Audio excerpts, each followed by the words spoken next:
Aki Tomoya was cycling to deliver his last newspaper of the day when suddenly he saw a white beret flying in the wind.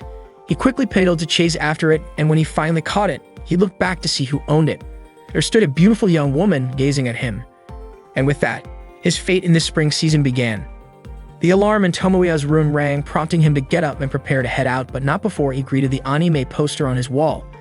He set off to deliver newspapers early in the morning, greeting his neighbor who subscribed to the paper. His neighbor asked if Tomoya was now a paperboy and what had happened to his previous job.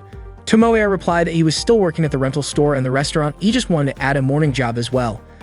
The neighbor praised Tomoya for being so diligent and asked if it was difficult for him to balance work with school.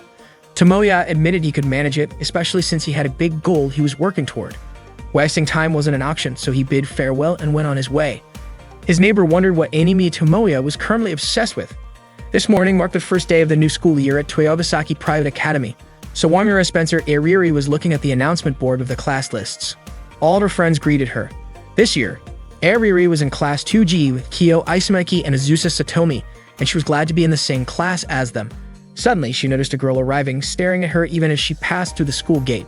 Tomoya was in Class 2B this year, and he was once again in the same class as Kamibu Yoshihiko. Yoshihiko greeted him, but Tomoya asked him not to bother him because he was busy. Yoshihiko guessed that Tomoya must be compiling info on winter anime or reviewing the light novel released last March. However, it turned out Tomoya had already completed that. He had summarized the anime within 24 hours of the final episode airing, reviewed the novel 3 days after its release, and had even completed the game review. Tomoya's mission was to provide helpful news without spoilers, allowing his readers to enjoy it fully. Yoshihiko called Tomoya a unique kind of blogger and asked what he was working on now. Tomoya explained that he had an important mission, a masterpiece project that would be the beginning of an otaku's life. Just then, Yoshihiko froze, staring out the classroom window and urged Tomoya to look too. Tomoya was annoyed by Yoshihiko's sudden distraction just after he'd answered his question. But Yoshihiko was watching Ariri.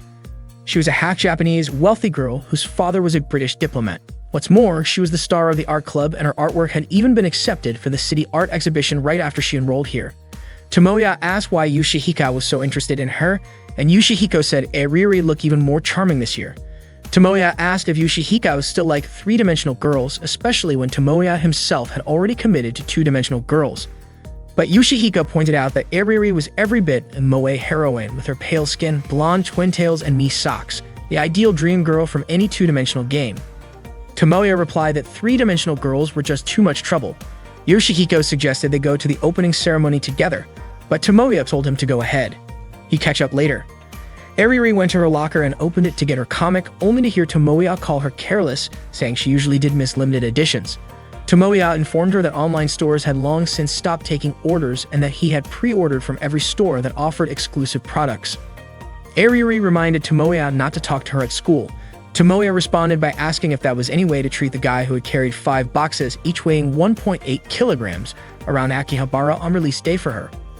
Ariri replied that she'd already given him a bonus poster and said it should be Tomoya thanking her. Then she asked why he was in Class G when he was actually a Class B student. Tomoya was surprised she knew his class placement, considering it had just been announced today. Embarrassed, Ariri said she'd leave if Tomoya didn't have any other business with her. Tomoya called out to her, saying he wanted to talk about something important. However, the opening ceremony was about to start, so Ariri reminded him of that. Tomoya insisted it would be better to say it now, practically begging her to listen. He started telling her about his project plan. Curious, Ariri asked why someone like Tomoya would have such a ridiculous and painful idea. Tomoya was thrilled she asked and explained that a week ago, he'd experienced a life-changing moment.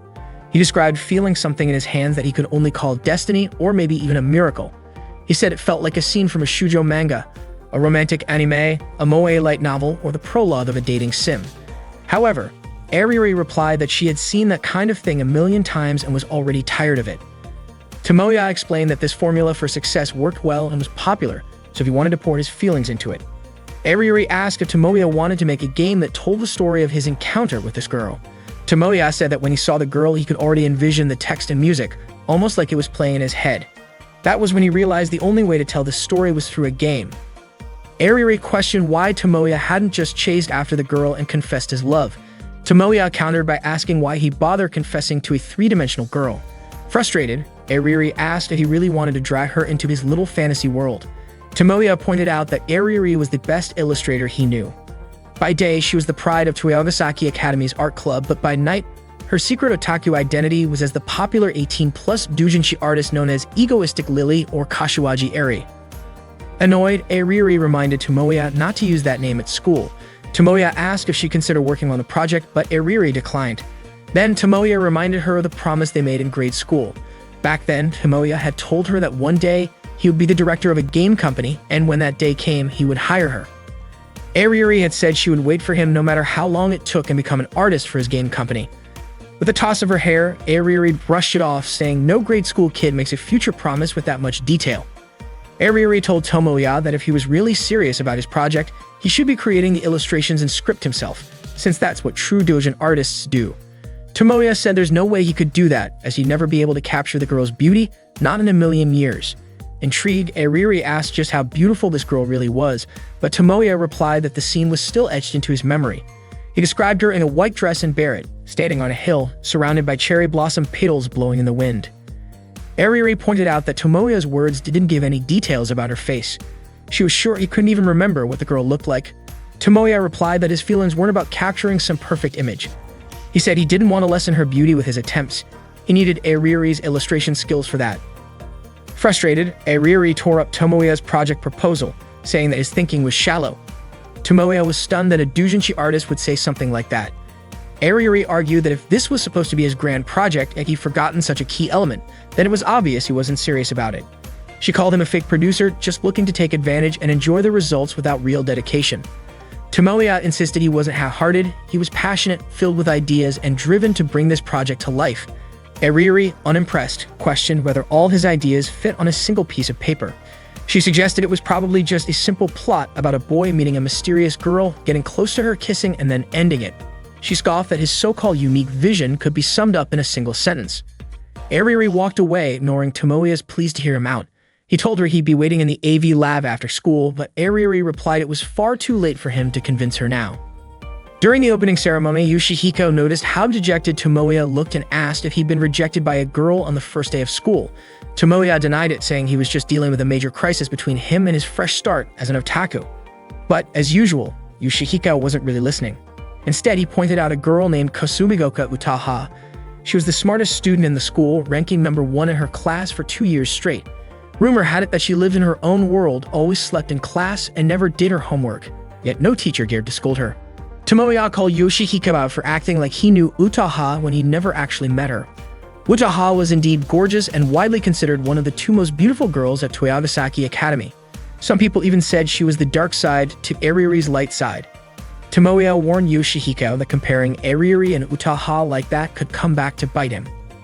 Still, Yoshihiko pressed on, saying Utaha had long black hair, a great figure, and wore black stockings. She was practically the perfect moe heroine to rival Ariri.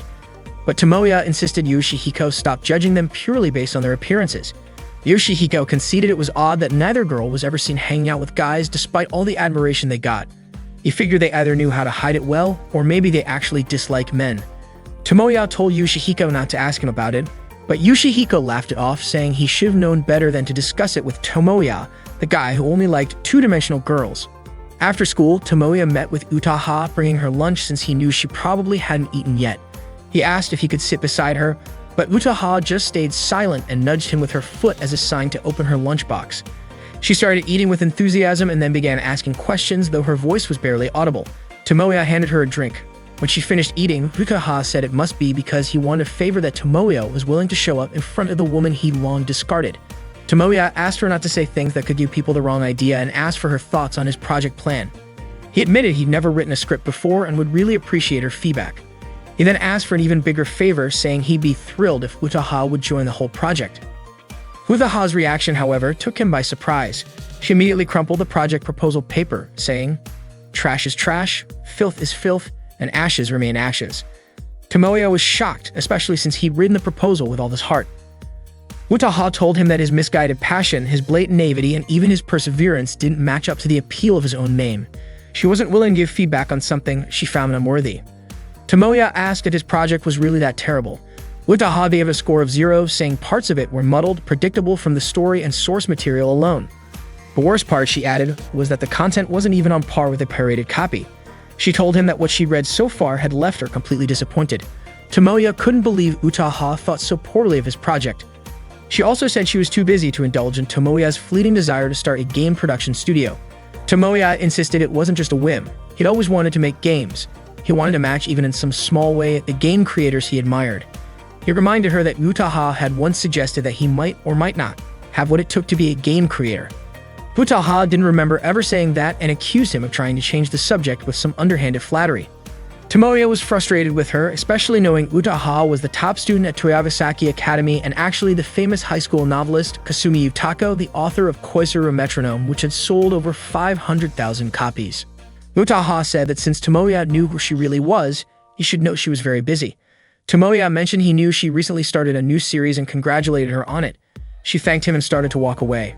Tomoya kept pleading, asking Utaha to meet him in the AV lab after school. Utaha, however, couldn't help but regret that he was only asking for her help now. Tomoya continued working on his project proposal, then headed out to meet Ariuri and Utaha. Suddenly, Kato Megumi called out to him, saying that Ms. Asumi asked him to come to the teacher's room to help carry teaching materials to the AV lab. However, Tomoya replied that he couldn't go right now because he had something important to do and that he would take care of it early tomorrow. Megumi then thanked him for retrieving her white beret that had fallen during spring break. Tomoya didn't remember this immediately, since it had been a few days, but then he realized who she was. Meanwhile, Ariuri was waiting in the AV lab. Hearing a noise inside the room, she said that she came not because she agreed with Tomoya's request, but simply because she'd lose sleep if she didn't settle things. Utaha responded by praising her sense of duty, surprising Ariuri, who didn't realize Utaha was there. Shocked, Ariuri yelled, ran up to her, and asked why she was here. Utaha shot back with the same question, asking why Ariuri was there. Ariuri guessed that Tomoya must have asked Utaha to come as well. Utaha admitted that she felt something was off when Tomoya mentioned wanting to make a game, but she hadn't expected him to ask Ariuri to do the character designs. Not wanting to be outdone, Ariuri shot back that Tomoya had asked a gloomy girl like Utaha to write the script. Utaha smirked, sarcastically wondering if it was wise to trust the illustrations to a delinquent who acted like a perfect young lady on the outside but was rotten on the inside. This infuriated Ariuri, who insisted she wasn't a delinquent, while Utaha admitted she might be gloomy, but at least she was more honest with herself than Ariuri. Ariuri warned Utaha to stay away from Tomoya, accusing her of just latching onto him because he reached out. Utaha countered, saying Ariuri had no right to talk since she was doing the same thing. Angered, Ariuri stated that she'd actually come to stop Tomoya because she didn't believe his crazy project would succeed. Utaha casually remarked that if Ariuri felt that way, maybe she shouldn't have come in the first place. Deciding to leave, Ariuri asked if Utaha was planning to stay and entertain Tomoya's wild fantasies. Tomoya interrupted, saying it wasn't Ariuri's concern. Realizing Megumi was the girl he met in the spring, Tomoya went back to her to confirm. Megumi clarified that they were in the same class. Tomoya, still confused, asked if her name was Kanu Megumi, but she corrected him, saying her full name was Kato Megumi. One day in the spring, Tomoya met his destiny. He had long remembered his dream, which was to create a dating sim game that could make people laugh, feel touched, and create a main heroine who could make people's hearts ache. At first, the response from those close to him was cold, but he didn't give up on expressing his dream, and eventually his friends came back to him one by one. He also had a dramatic encounter with that girl, and he started taking the first steps toward realizing his big dream. Ariuri slapped him to snap Tomoya out of his self-deception in the middle of a recap of episode 1. Utaha just watched their debate while working on the project. Tomoya invited Megumi to meet him at a cafe. He told her that he hadn't realized how sweet she was before. Megumi thanked him and said that what Tomoya hadn't realized wasn't her sweetness, but that he had actually never noticed her presence. It turned out that Megumi had been in the same class with him since the first year of high school. She had always been the girl who was close by. The waiter came over to their table and Megumi began to order food. Tomoya observed how sweet Megumi was with a classic charm. She wasn't too tall or too short, her skin was smooth, and her figure was slender with curves in all the right places. It was clear she was a sweet girl, and Tomoya felt a sense of fate connecting him to her. Megumi thanked Tomoya for treating her, but Tomoya apologized for suddenly inviting her to meet. It was a coincidence that Megumi had no plans that day, so she was able to accept his invitation. Tomoya asked about her hat, and Megumi explained that she had given it to her cousin since he had stopped by and liked it, so she gave it to him as a gift. Tomoya realized that this meeting wasn't just about family obligations. Megumi then asked why Tomoya had asked her that, and Tomoya just thought it was a coincidence. However, Megumi said that if Tomoya noticed her, just like how he noticed him, then it wasn't a coincidence. Tomoya complimented Megumi's good memory, saying she could remember such an insignificant otaku. Megumi told him that even though Tomoya was an otaku, he shouldn't consider himself unimportant. Tomoya believed he had no appeal at all. Megumi then pointed out that Tomoya was one of the 3 popular kids at school. He was known for donating light novels to the library, organizing anime screenings during the school festival, and no one at school didn't know Aki Tomoya. Tomoya still didn't believe it because the otaku population had sharply increased, and they were still looked down upon by society. Megumi then said she was the opposite of Tomoya, that she was truly boring. Her grades weren't that great, she wasn't in any clubs, and she had never served in any class leadership positions. Megumi also admitted that she didn't have many friends, but she wasn't interested in making new ones. That's why she wasn't surprised that Tomoya didn't remember her. Tomoya said that was wrong. Megumi wasn't boring, and he asked her not to think of herself that way. He also told her to stop feeling discouraged because of misunderstandings. Tomoya could guarantee that Megumi wasn't boring, it was just that her character was more neutral, not very flashy. In other words, Megumi wasn't perfect yet, which was why she didn't stand out. Tomoya said all of this loudly, drawing the attention of the other cafe patrons. Megumi asked to interrupt his words, asking if that wasn't worse than boring. Tomoya asked her not to underestimate the boring character type because not many characters develop in a way that stays true to themselves. For example, a character with twin braids, glasses, and freckles. If Megumi combined those boring traits, she would become more charming and grab people's attention because that character would be very clear.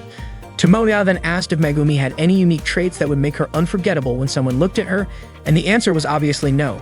Tomoya emphasized once again that Megumi was sweet from the beginning and her character didn't match up at all, and there was something that needed to be done about her personality flaws. Megumi interrupted again, asking if her personality flaws were a problem for Tomoya. Tomoya replied that it was clearly his concern because Megumi needed to be someone special and her personality needed to be clear. Megumi asked what all of that was for, and Tomoya finally said that Megumi was the girl who should be the heroine of his game. Megumi asked again if that was Tomoya's way of confessing his love to her. Tomoya was confused. Megumi did know that Tomoya was talking to her, but it felt like his gaze was looking at something far away. Tomoya thought it wasn't that he was looking far, but more like from a different dimension. He begged Megumi to help him regain his passion for creating again. Megumi was still confused by what Tomoya was talking about, and he pleaded with her to help him bring back his dream. Megumi then asked if Tomoya was dating the 2 most beautiful girls in school. Tomoya responded that there were 3 mistakes in what she just said. First, the most beautiful girls in school only existed in dating sim game and didn't exist in real life. Second, dating 2 beautiful girls at school was not true. And third, the biggest mistake was that a 2D otaku like him could have a 3D girlfriend. Megumi asked then who the girl outside the window was to Tomoya. It turned out that Eriri and Utaha were watching him from outside the cafe window. They then joined Tomoya and Megumi at their table. Megumi asked why Eriri and Utaha were here. Tomoya said that if Megumi recognized them, things wouldn't be so complicated. Megumi recognized both of them as the 2 most beautiful girls at Toyogasaki Academy. Tomoya asked Megumi to stop mixing up dating sim game with reality. But Megumi said that now she was with 3 famous people from Toyogasaki Academy. She felt like just a speck of dust among them. Tomoya told her that although Eriri and Utaha might seem intimidating, they weren't that bad. Even though they had foul mouths and bad personalities, they were otaku on a much higher level than him.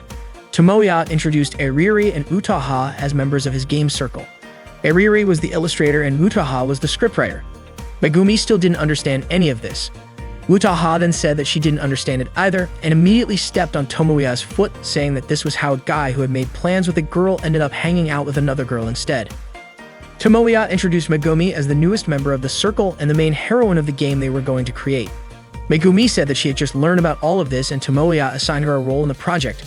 Eriri stared at Megumi, making Megumi ask Tomoya why Eriri was staring at her.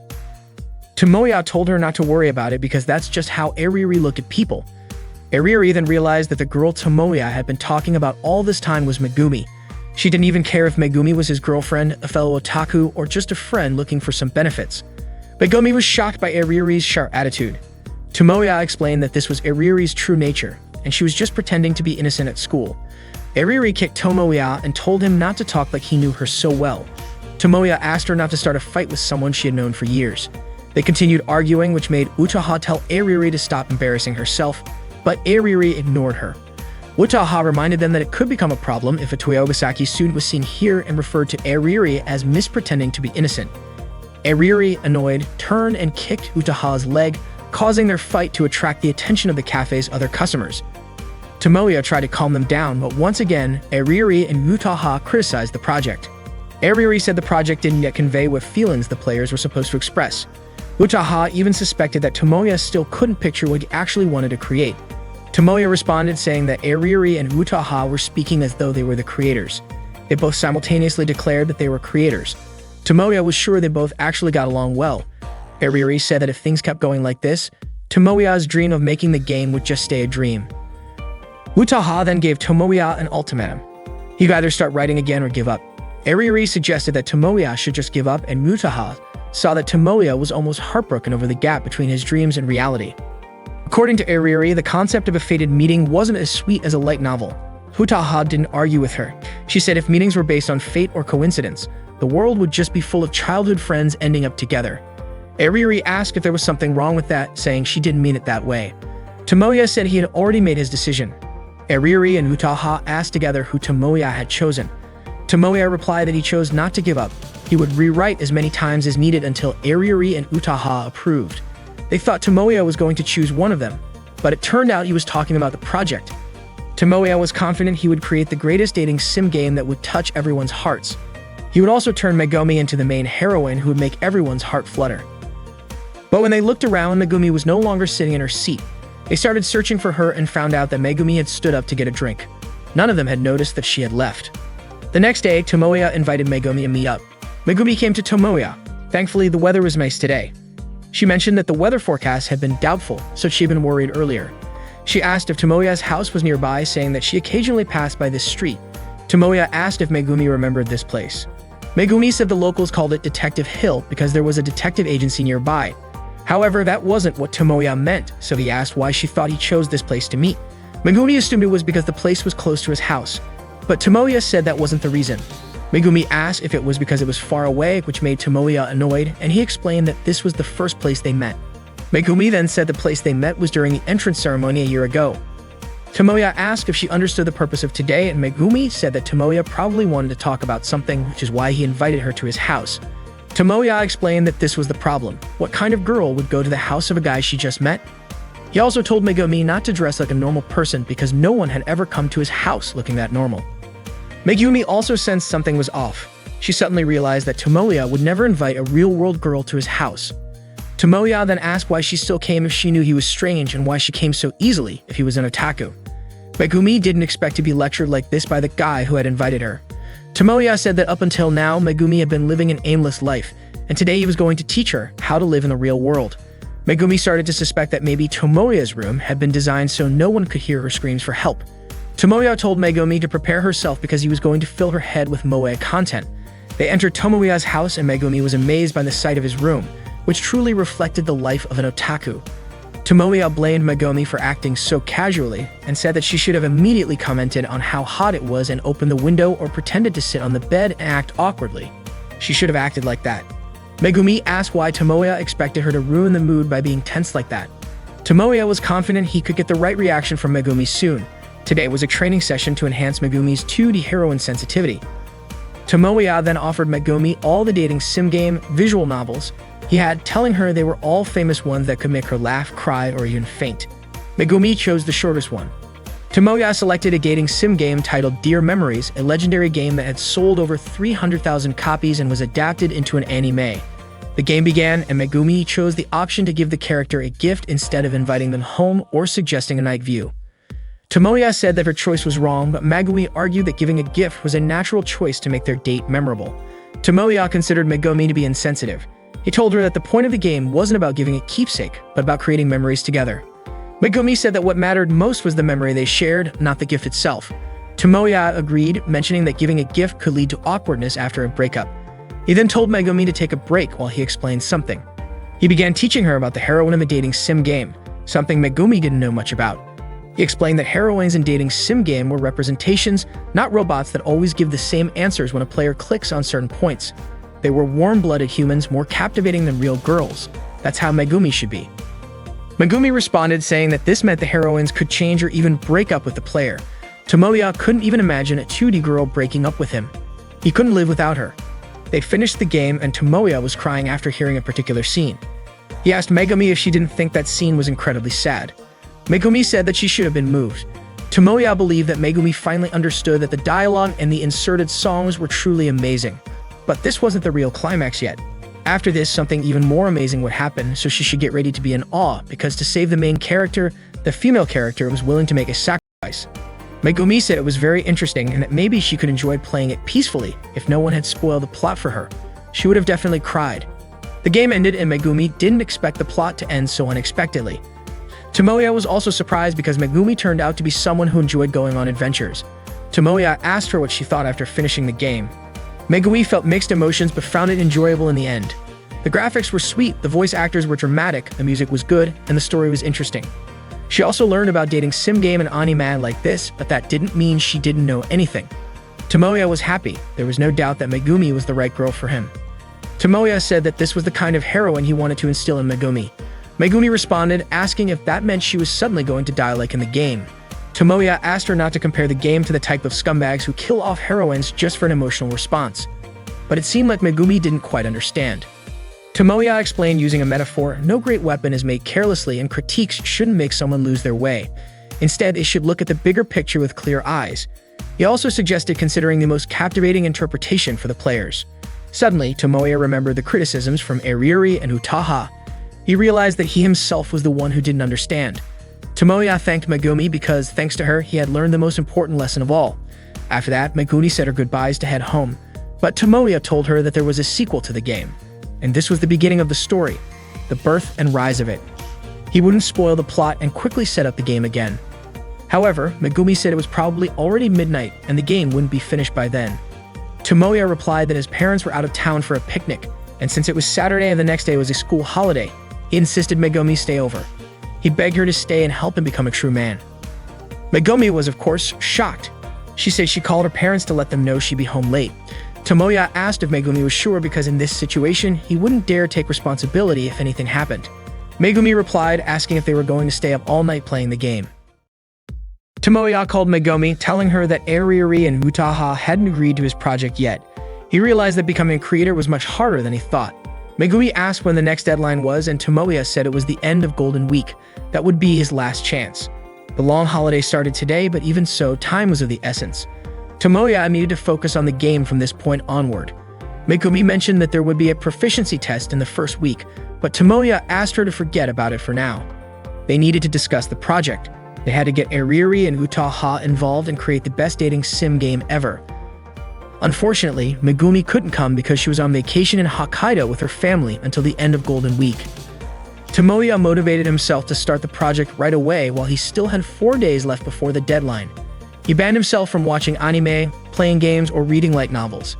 He even put tape over his anime shelf to prevent himself from being tempted. However, he couldn't resist. He initially planned to read just one book to give himself a boost, but ended up reading several books and fell asleep. His attempt to stay focused had backfired. He decided to step out for a drink. Suddenly, he heard a voice asking for cola. He went to the fridge and grabbed 2 drinks, only to realize someone was in his room. He quickly went back to his room with the drinks, shocked to see Eriri there.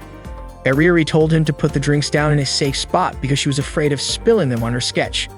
Tomoya felt his schedule was ruined because Eriri had just barged into his room. Eriri had rung the bell earlier but got no response. It had been a few years since Eriri last visited, as they hadn't spoken to each other in years. Tomoya asked why she had come, and it turned out she wanted to work on her drawing for an event this weekend. Tomoya yelled, warning her not to visit a guy's house to work on inappropriate drawings. But what could she do? She had a deadline this month and couldn't draw at home because her father was hosting a garden party with many guests. Eriri couldn't just lock herself in her room, especially since even the foreign minister was at the party. Tomoya asked if her appearance at home was meant to seem disconnected from the girl he knew. They both went back to their work. Eriri then asked about the progress on Tomoya's project. Tomoya said he still had 3 days left and plenty of time to work on it. Eriri concluded that there hadn't been any progress, because when a creator starts using the number of days left as an excuse, it's clear they're behind schedule. This hit Tomoya hard and made him feel even more down. Eriri told him to just give up, saying that creating a game was too difficult for him. Tomoya replied that they still didn't know the outcome, especially since they had made many things together in the past that turned out bad. They used to make ugly drawings, bad stories, and happily share them with each other. But Eriri said she didn't remember them ever doing that. Now she was part of a famous circle, and whatever Eriri could do, Tomoya could do as well. Tomoya would do what he loved, and one day he would become a creator more popular than Iriri. Iriri said that if Tomoya could do that, he wouldn't need to worry about her. Hearing that, Tomoya thought that Iriri had come here to cheer him up. Iriri yelled in frustration and told Tomoya not to think weird things about her. Tomoya called Iriri an ultimate tsundere, but Iriri replied that she wasn't being tsundere anymore, she just didn't care about him at all. Suddenly, the doorbell rang and Iriri got upset because someone had arrived just when she and Tomoya were talking about something important. Iriri immediately jumped onto the bed to look out the window, and she was shocked to see who had come to Tomoya's house. It was Utaha. She mentioned that Tomoya's room was tittier than she had imagined, even though it was clearly the room of an otaku.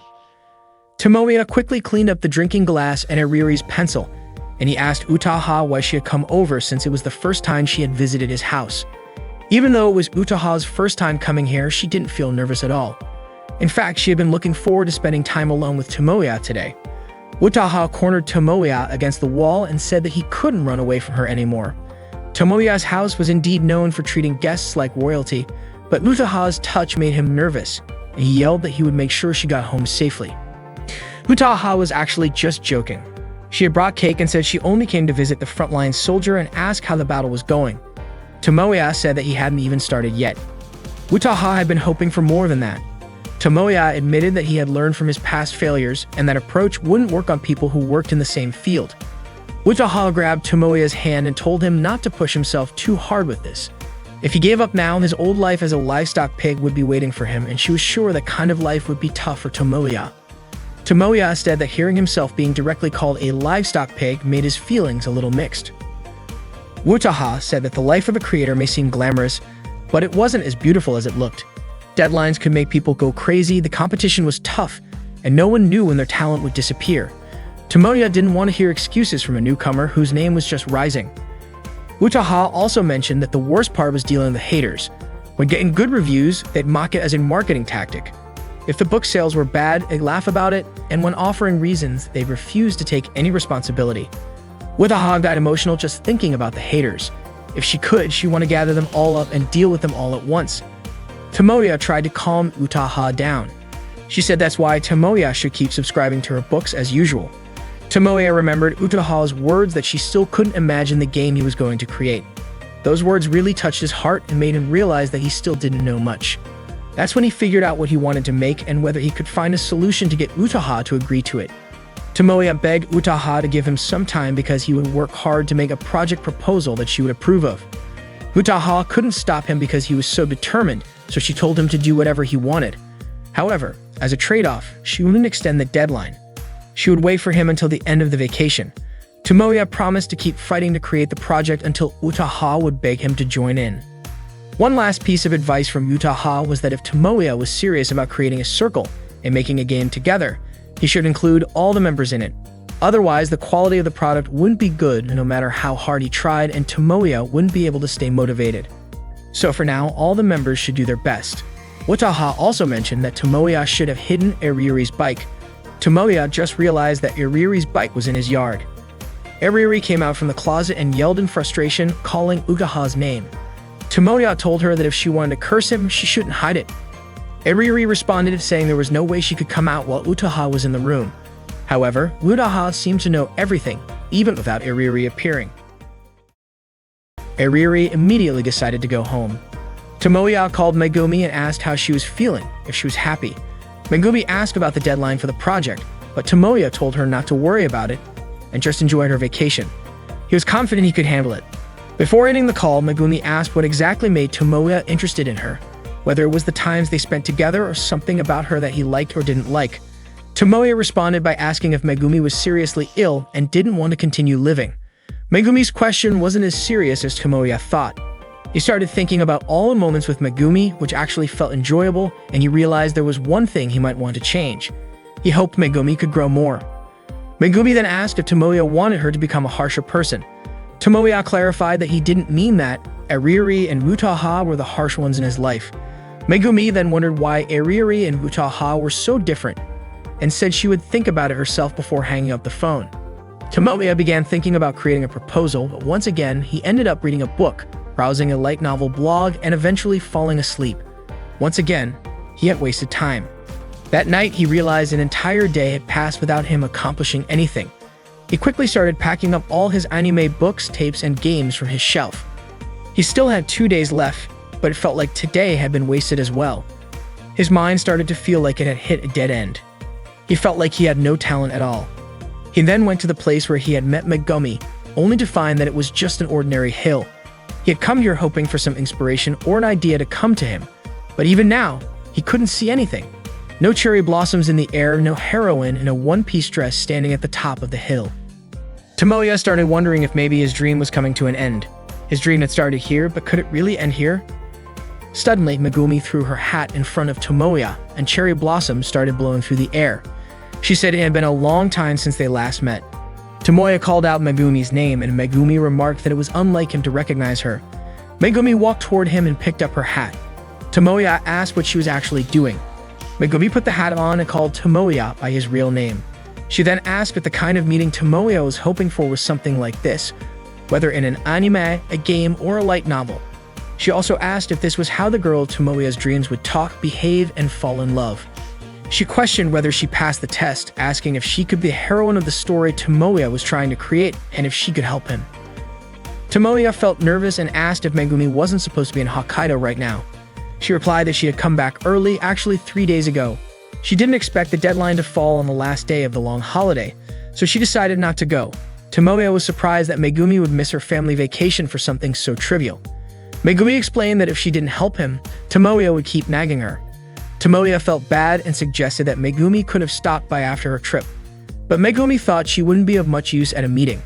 She had returned because she wanted to join the circle's activities to stay motivated. It wasn't just her. Ariuri and Utaha had been a big help too.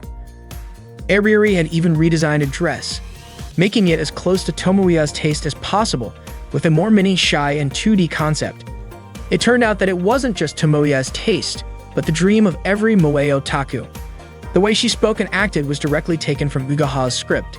Acting really needed to be precise. Tomoya praised Megumi for being able to withstand the training, even though Utaha had once written scripts for the drama club and had expelled 3 club members. But according to Megumi, she still found it fun to be trained by Utaha. Maybe she could even get along with Ariuri and Utaha, as well as the rest of the circle. Tomoya didn't expect Megumi to be willing to do this, and he also believed in her dream, which might not be real or might just be a coincidence. Honestly, Megumi didn't fully understand what Tomoya wanted to do, but she believed he was truly serious about pursuing his dream. Megumi encouraged Tomoya to make her the happy heroine who would make everyone envious. Tomoya promised to make Megumi a heroine who would make everyone's heart race. Megumi blushed when Tomoya said that. Tomoya then said they should also make sure to get Ariuri and Utaha involved to create the greatest dating sim game. Tomoya took Megumi's hand and led her with him. The meeting had to be held right away since the deadline was the next day. Megumi asked if the project hadn't made any progress yet, but Tomoya told her she was free to suggest ideas, like whispering them to him in moe style like before. Megumi mentioned that she had school tomorrow, but Tomoya reassured her, saying that he'd let her leave at 7 a.m. Megumi then bargained, saying she could leave at 6 a.m. and Tomoya agreed. It turned out that Ariuri and Utaha had been watching them the whole time. Utaha remarked that it seemed like she and Ariuri had gotten dragged into this issue. Ariuri said that her project proposal wasn't finished yet and she wasn't sure if it would be done by tomorrow. Utaha joked that it seemed like the sudden main heroine had appeared and the battle was over. Ariuri looked upset seeing Tomoya and Megumi walking together, which made Utaha ask if seeing that bothered Ariuri why she was helping Megumi at all. Ariuri said that she didn't care at all and could even say it had nothing to do with her. Utaha warned Ariuri that if she didn't handle her stubbornness soon, she might regret it one day. Ariuri stubbornly replied that she didn't believe she could ever work with someone like Utaha. Utaha responded that she was really looking forward to working with Ariuri. Ariuri remained stubborn, saying she didn't want to work with a writer like Utaha. Suddenly, Megumi turned around and waved at them, but Ariuri just stuck her tongue out at her.